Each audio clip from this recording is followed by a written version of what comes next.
The Chicago Bulls have found their new lead assistant and former head coach for the Washington Wizards, Wes Unseld. We're going to talk about it all and more right after this.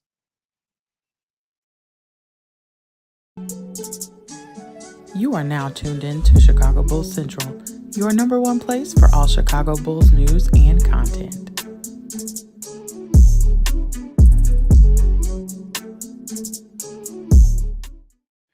What's going on, Bulls fans? Welcome to another episode of Chicago Bulls Central, your number one spot for everything Chicago Bulls related.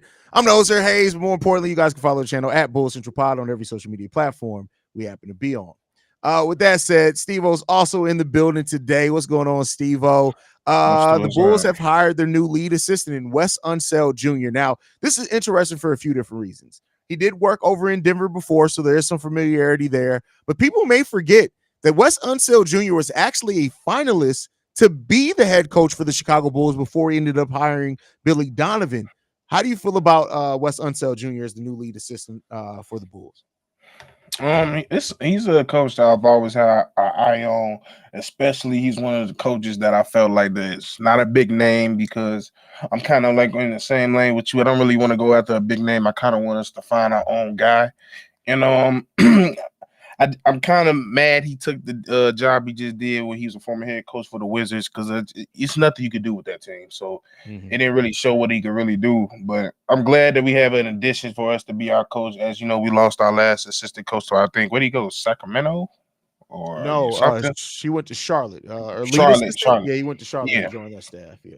So yeah, like if you know, he has a great mind for basketball. Of course, he's the son of Wes Unseld, a great basketball mind within himself. So I'm willing to see. So you want to check up some, you want to shake up some things with this roster. You want to shake up things with this organization, and the coaching style has to be a part of it. You have to look and address the times where, you know, the coaching wasn't up to standard, not just from the head man, but everybody down that line, because he's not the only one on that bench. So I'm glad they're looking into it, and because he was a finals and he's somebody I'm familiar with, and I kind of wanted to get the job, I'm cool with it. Yeah, I agree too. I look at it and I say this is that he's somebody that, like, seems to, he keeps his eye on guys, right? And as a lead assistant, I get it. People are going to try to go to his record with the Washington Wizards, which he had a 77-130 record there. But we all know that franchise is run like absolute shit. Like, let's be clear there. Like, immediately when he came in there in 2021-22, there was immediate change and issues up and down that roster at that point in time. So, you know, yeah, he hasn't had the best success as a head coach, but as a lead assistant, a guy who has a voice, a guy who is well respected for his basketball mind. He became one of the more coveted potential head coaches out there for a while because of those things, because of what he did in Denver between 2015 and 2021. So I like it for what it is.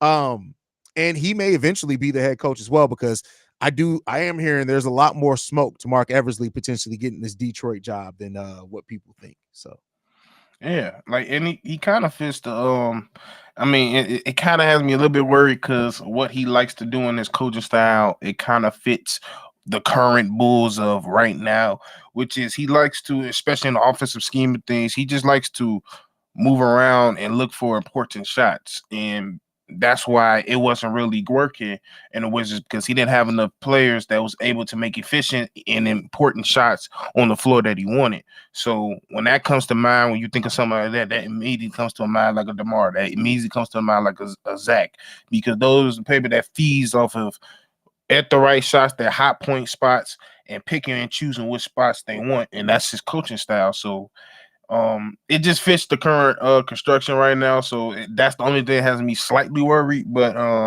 he has a creative mind when it comes to the offensive side of the ball, which we desperately need, because I'm tired of the damn, if we can't do the pick and roll, we just gonna pass around to somebody cut, and nobody's gonna cut but one person.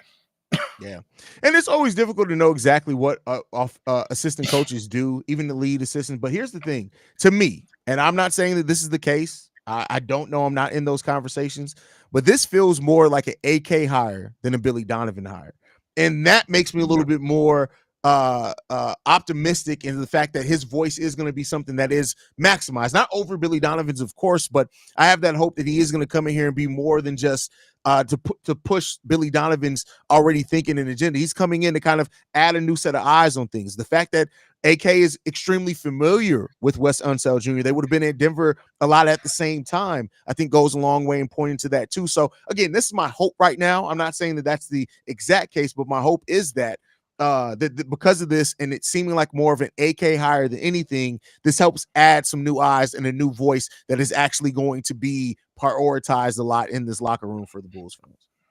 Yeah, because you could tell like nobody was getting through to none of these players. So you need to bring in another voice of reason, another voice with respect on it. I feel like these players will respect them early and often, and you need that. Like I said, when you're talking about we need to make changes, the coaching staff is a part of that, and you have to address that. So I'm glad they're just doing it.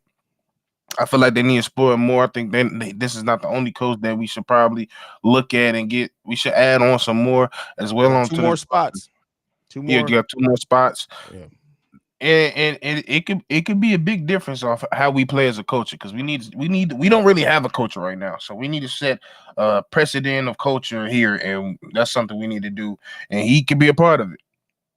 For sure. Yeah, I like it. Really solid signing. I do think that this is kind of a forward-thinking signing as well. I'm not saying for sure that if Billy Donovan were to move into the front office, anything that Wes Unseld would be the head coach automatically, but I do think this is an opportunity to get a guy in here to see what they help bring, to get familiarity with the players, and then over the next 2 years, we'll see what happens with that. So, yeah, like it, you got to, especially with the team still got that young piece to him. Of course, we got Kobe, we got Ayo, we got Patrick Williams, who I still think they're probably gonna try to keep along. And like I said, it's just the way we currently are. It just fits the way he want to play. It's like he run a lot of stack. He likes to delay, and with the size that we have, and I would say our bigs was a way more skilled than theirs. It could work. So I'm willing to do it. I'm glad they do it. They made the decision ahead of the draft so he could be a part of the draft process as well. That's a good point too. I didn't think about that because he was the lead scout for the Wizards at one point as well. His first stint with the Wizards before he was head coach, he was actually a lead scout there as well. So listen, this is a solid. Like I get it. Assistant coaches, you don't want to make it seem like this is going to be what changes your franchise or anything like that. But this is a good, solid hire. And I know some Bulls fans, the more pessimistic ones, are going to say, "Oh, well, yeah, is this the change that we really need?" Yeah, in a sense, we're not done yet. You can't make changes with the roster yet, but this is something that I think has to be looked at as overall of a positive hire. So it was better than chain smoking Mo Cheeks. Not chain smoking Mo Cheeks. That's crazy. That motherfucker look like he go through a pack every week. That's hilarious. His face, I ain't never seen a black man with a gray face. Yeah. Bulls Daily said you never heard of Wes Unseld Jr. Bulls Daily? That's you tripping on that one, bro. He actually interviewed here before. Corn says, okay, I like it. Great. Corn, you need to know that with this, they definitely ain't drafting Zach Edey. So I'll tell you that right now. Wes Unseld Jr. ain't drafting no Zach Edey, bro. And so you might as well. We not looking at, and that's another thing. Like, I think we're going to get out of that. Like, we're not going to be drafting these projects no more. Like, yeah, the DNA of whoever was making the decisions in the past few drafts is long arms, tall, lanky defenders.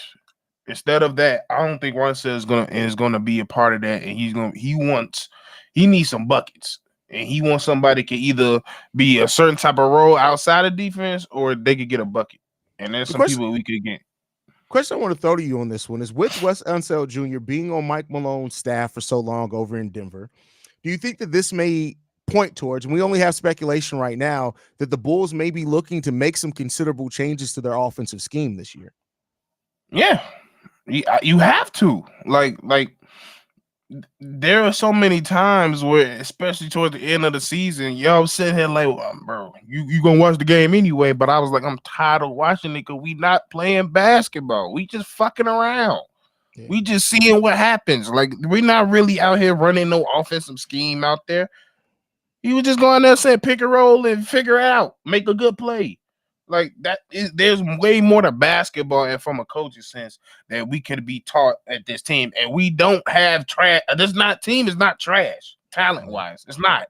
So if you just actually put some thought and care into some of these players and come up with some actual schemes instead of just pick and roll and let DeMar do him, how about you to set up a play where the defense draws to, and Kobe is out there on that corner, and he could swing it over there. Or somebody can cut from there if they rotate, make the defense think. We don't make the defense think. Yeah. This Wes Unseld Jr. is also Michael Porter Jr., Nikola Jokic, and Jamal Murray have all talked glowingly about how he helped them develop. And I specifically want to talk about that piece for Michael Porter Jr. and Kobe White, and Jamal Murray specifically, because there's a lot of Jamal Murray and Kobe White. Right. And I think that if Wes Unseld sees some of the similarities and how he can be used, and then with Michael Porter Jr., listen, I'm not here to say that I'm not here to compare the players per se, but when you look at us having both Julian Phillips and Patrick Williams, maybe Wes Unseld Jr. Yeah. And the thing is, like, if you look at it, Pat Will doesn't have the injury history Michael Porter does. Yeah. When he wants to, he's way more. Michael Porter is getting to the point where now he can come off the dribble and he can go to the lane. Pat somewhat already has that. It's just about him being aggressive. And he's already one of the best shooters on this team, so he can really do the Michael Porter role. But you need a joker in your situation. That's all I'm. We don't have that. But yeah, this is a really good move. This is a smart move by AK, and I think this is a move that goes a long way in hopefully, laying out a foundation of better expectations, because Wes Unseld Jr. is not the type of coach. He's a hands-on coach. When you look at what he did as an assistant over in Denver, and he's not a guy. He's the type. I've always said over this last year, why doesn't Billy Donovan stop the players in practice and ask them why they're not moving without the ball? Wes Unseld Jr. is going to have to come in here and say, he's going to say, listen, why the fuck aren't y'all moving without the ball? I don't think we got to worry about that, because he had a person named Curry Crisper, who I want on the Bulls, that always moved. Yeah. And I mean always. Yeah. So we'll see, man. Any last thoughts, Steve, before we get up out of here? I was in the middle of posting by the way, so if y'all here, it's not. When I post the daily episode today, don't ask me why we didn't talk about this on the daily. It's already recorded. It was uploaded. Then every single fucking time I upload an episode late, breaking news fucking happens every fucking time. Anyway, I was just telling somebody about this podcast, the game. They be like, you never don't want to do nothing. Like, I'm like, bro, it's very hard to plan a day when you never know what can happen. Especially in the offseason. Like during the season, it's okay. Yeah. It's like a game starts at 8. Bet, let me make sure I'm home by 7. During the offseason, and the Bulls always seem to do shit at the most. Why at noon today? What were they doing when they said on a Saturday at noon, they said, bet, let's go ahead and lock in the new coach? And then you got the punk ass pride polls would do some shit at 6 a.m. or at midnight on a Sunday evening. Like, whoa. Every fucking time, bro. Every fucking time. Every time.